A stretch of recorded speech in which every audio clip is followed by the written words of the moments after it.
இன்றைக்கி நம்ம சம்பா கோதம்பு வாங்கி வச்சுருக்கோம். கோதம்பு ரவை, இது சம்பா கோதம்போட ரவை. இதை வந்து நம்ம இன்றைக்கி உப்புமா செய்ய போகிறோம். சம்பா கோதம்பு ரவை வச்சு உப்புமா செய்ய போகிறோம். இப்போ நம்ம காயெல்லாம் வெட்டி வச்சுருக்கோம். வெங்காயம், பச்சை மிளகாய், தக்காளி, பீன்ஸு, கேரட்டு, இதெல்லாம். பச்சை பட்டாணி இருந்தால் நல்லாயிருக்கும். பச்சை பட்டாணி கிடைக்கல எனக்கு, அதனால் நான் வந்து இருக்கிற காயை வச்சு உப்புமா செய்ய போகிறேன். இப்போ நம்ம எண்ணெயை காய வச்சுருக்கோம். குக்கரில் வச்சு கொஞ்சம் கடுகு போட்டுக்கணும்.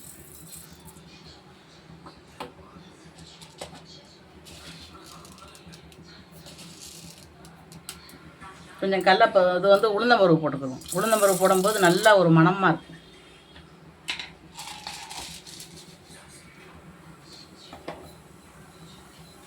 இப்போ நம்ம வந்து கடலப்பருப்பு எடுத்து வச்சுருக்கோம். அந்த கடலப்பருப்பையும் அதில் போட்டுக்கணும்.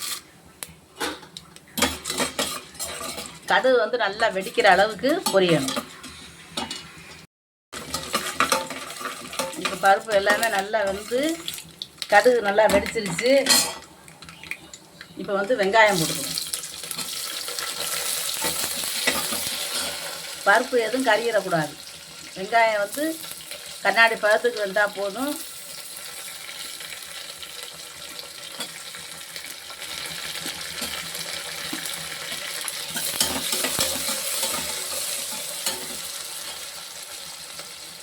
இப்போ வந்து பச்சை மிளகா போட்டுக்கணும்.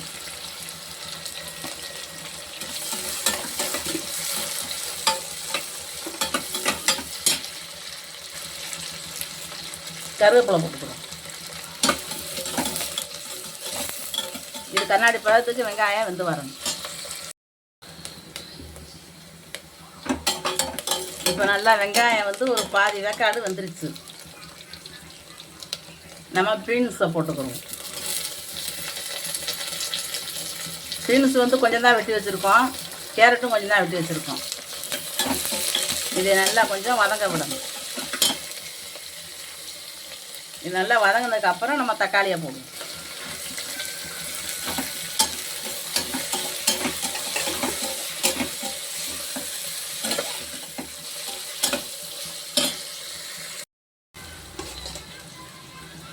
இப்போ இந்த காய் நல்லா வெந்துருச்சு. இப்போ தக்காளி போட்டுக்கணும்.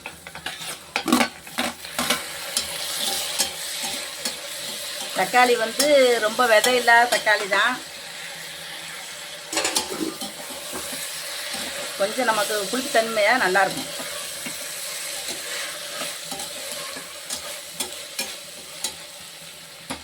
இது கொஞ்சம் நேரம் வேகும். இது எல்லாமே நல்லா வதங்கிருச்சு. இப்போ நம்ம தேவையான அளவு தண்ணி ஊற்றிக்கிறோம்.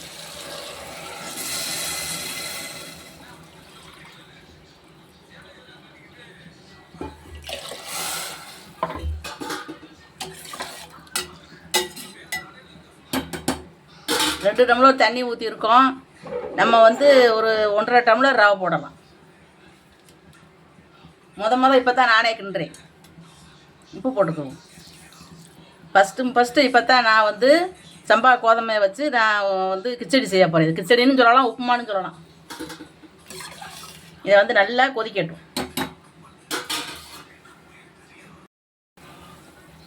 தண்ணி நல்லா நம்ம கொதிச்சிருச்சு. இப்போ வந்து நம்ம இந்த கோதுமை ரவையை போடுவோம். எடுத்து வச்சுருக்கேன், அதை போட்டுக்கிறோம்.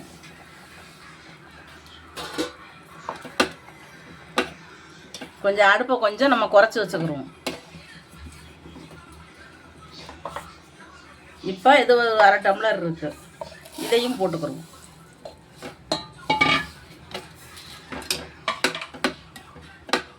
நம்ம வந்து இதை பாத்திரத்துலேயும் வைக்கலாம். நான் குக்கரில் வைக்கிறேன்.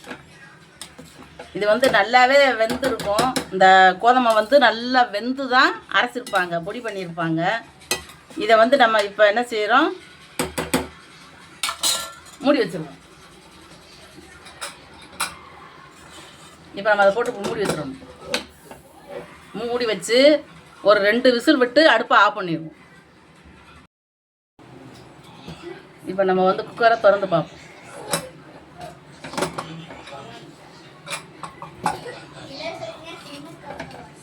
நல்லா பொழுன்னு. நம்ம வந்து குக்கர்லேயும் வைக்கலாம், பாத்திரத்துலேயும் வைக்கலாம். பாத்திரத்தில் வச்சோம்னா நம்ம தண்ணி நிறையா ஊற்றணும். வச்சுருக்கிறதுல வந்து நம்ம அள்ளி போடுவோம்.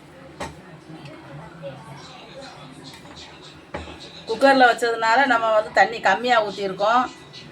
நம்ம பாத்திரத்தில் வைக்கிறோம் அப்படின்னா 1 டம்ளர் ரவைனா 2 டம்ளர் தண்ணி ஊற்றணும்.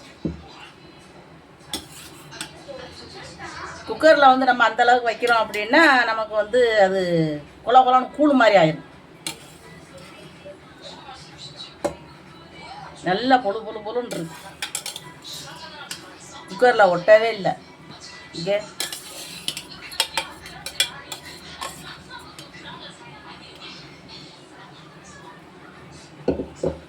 நல்லா பொழு பொழுன்னு பிரியாணி மாதிரி இருக்குது.